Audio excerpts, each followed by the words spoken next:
কত ফাগুনে মাধুরী জড়াইলে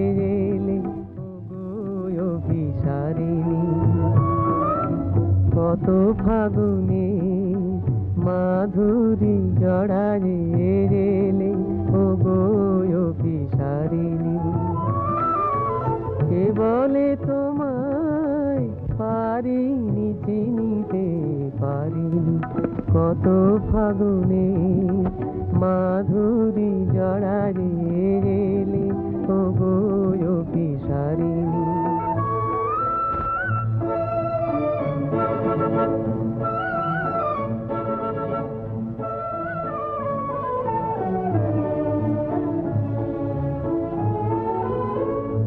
তুমি আমারি প্রাণের গভীরে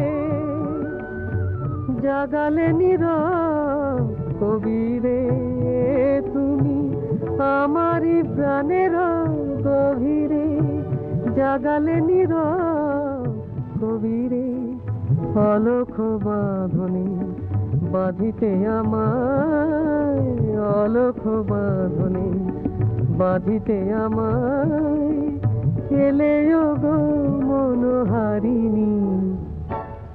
কে বলে তোমায় পারিনি চিনিতে পারিনি, কত ফাগুনে মাধুরী জড়াইলে অভিসারিণী। কত প্রেরণায় সঞ্চয় মোর ভরেছ, তুমি যে আমায় তোমারই আপন করেছ। এ কোন আবেশে দুলায়ে দিলে গো আমায় ভুলায়ে, তুমি এ কোন আবেশে দুলায়ে দিলে গো আমায় ভুলায়ে। সুখে দুঃখে তুমি চিরদিনই মোর, সুখে দুঃখে তুমি চিরদিনই মোর অন্তর লোকচারিণী। কে বলে তোমায় পারিনি চিনিতে পারিনি, কত ফাগুনে মাধুরী জড়াইলে অভিসারিণী। তাহলে কি বলতাম জানো? বলতাম এক রাজকুমার আছে, সে জানে আমার পরিচয়। রাজকুমারটিকে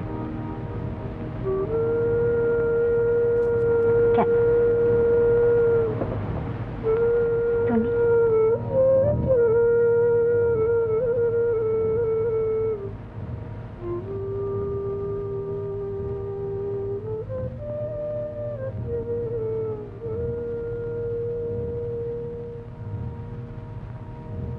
আরে সামন্ত, তুমি?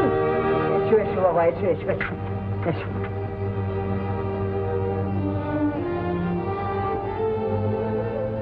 কেমন আছো বাবা? কাকাবাবু, আমি না জেনে যে অপরাধ করেছি জানি তার প্রায়শ্চিত্ত। না না না না, অপরাধ আবার কিসের? কিছু না কিছু না, আমি জানতাম তুমি আসবে। নিখিলেশ বাবু একটা চিঠি দিয়েছে। নিখিলেশের চিঠি? আপনার বাঞ্ছিত পাত্রের সঙ্গে কৃষ্ণার বিবাহের কোনো বাধাই নেই। সামন্তবাবু তার ভুল বুঝতে পেরেছেন। কৃষ্ণা দেবী? কৃষ্ণা? এই দেখ মা, আমি তোকে বলেছিলাম না, শামু এরকম ভুল কিছুতেই করতে পারে না। আপনি কেন এসেছেন? সত্যি আমি আমার ভুলটা। কোনো প্রয়োজন নেই, আপনি এক মুহূর্ত আর এখানে থাকবার চেষ্টা করবেন না। মা, এসব তুই কি বলছিস? কি শুনতে পাচ্ছেন না? নিখিলেশ বাবু, তাকে গিয়ে বলবেন কৃষ্ণ আপনার কোনো কথা শুনতে রাজি নয়। মা, এখনো দাঁড়িয়ে আছেন? আপনার লজ্জা করছে না? কি আশ্চর্য! যান, বেরিয়ে যান। কি আশ্চর্য!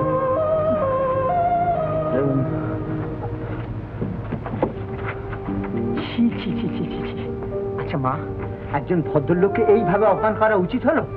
এই তোমার সামন্ত, বিলেত ফেরত, শিক্ষিত, মার্জিত। জানো না বাবা, ও কত জঘন্য, কত নিচ। তুই যে কি বলছিস? তুমি বা ভাবলে কি করে?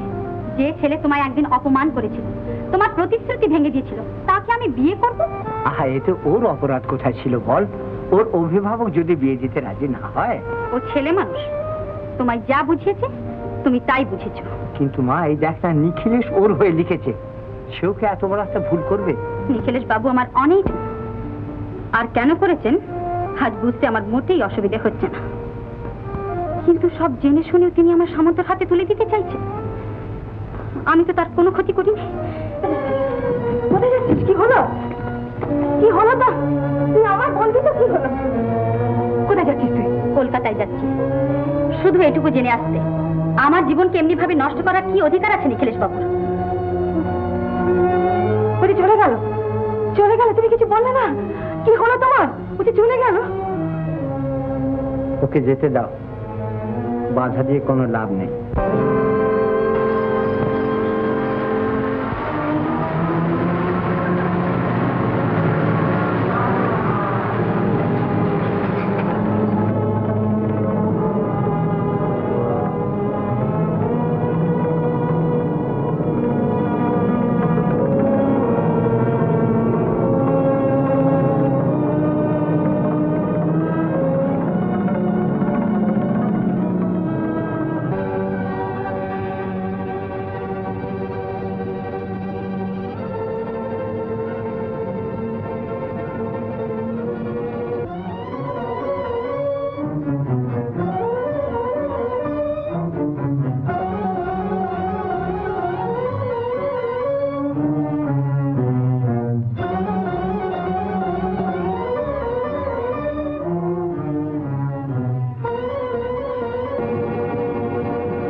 তোমার এমন কি ক্ষতি করেছিলাম যার জন্য সামন্তর মতো একজন জঘন্য লোকের হাতে আমায় তুলে দিতে চেয়েছিলে?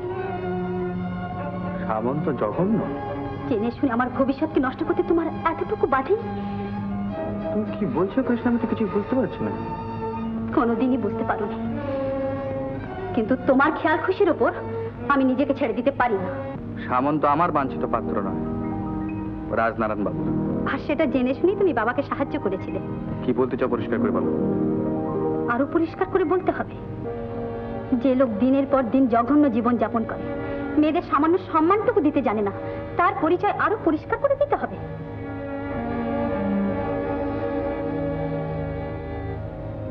কিন্তু সামন্ত সম্বন্ধে এসব কিছুই আমার জানা ছিল না। অথচ তোমার সমাজেরই একজন সম্মানিত লোক তিনি। আমার সমাজ? হ্যাঁ, যেখানে আমায় রাজকুমারী সাজিয়ে লোকের বাহবা পেয়েছিলে। শোনো কৃষ্ণা, তোমাকে রাজকুমারী সাজাবার পেছনে আমার কোনো ব্যক্তিগত স্বার্থ ছিল না। সামন্তকে খুশি করবার জন্যই তোমাকে রাজকুমারী সাজতে হয়েছিল, আর তোমার বাবাকেও আমি সেই কথা দিয়েছিলাম। কথা দিয়েছিলে? কি কথা দিয়েছিলে? সামন্তর হাতে তুলে দেবে? আশ্চর্য, অদ্ভুত তোমার কর্তব্য। একটা মেয়ে কি চায়, কি ভালোবাসে, তার কিছুই বুঝলে না। শুধু সামান্য কর্তব্যের খাতিরে তুমি উত্তেজিত কৃষ্ণা। কর্তব্য শুধু একটা পথ ধরেই চলে না। আমার প্রতি কি কর্তব্য করেছো তুমি? জানি না, তবে এইটুকুই বুঝেছিলাম যে তুমি যা চেয়েছিলে তা সম্ভব নয়। শোনো,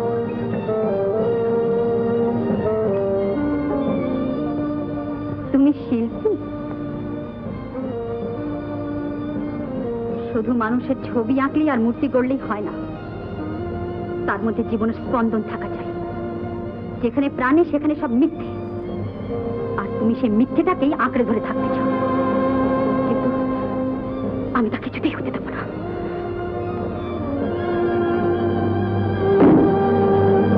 কৃষ্ণা, তোমার কৃষ্ণা, তার প্রতি আমি কিছুতেই হতে দেবো না। খেয়ে দাও। কৃষ্ণা, এই শিল্পী জীবনের অপমান করে, সৃষ্টিকে আমি ধ্বংস করবো, সবকিছু ভেঙে ফেলবো।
জবাব দিচ্ছি না। কৃষ্ণা, কর্তব্য যে আমার কাছে, এই মিথ্যে কর্তব্যের দোহাই দিয়ে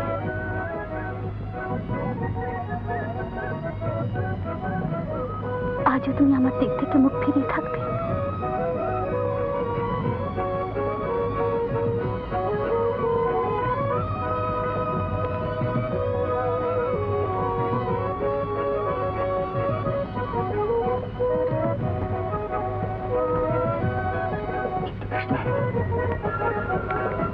কে?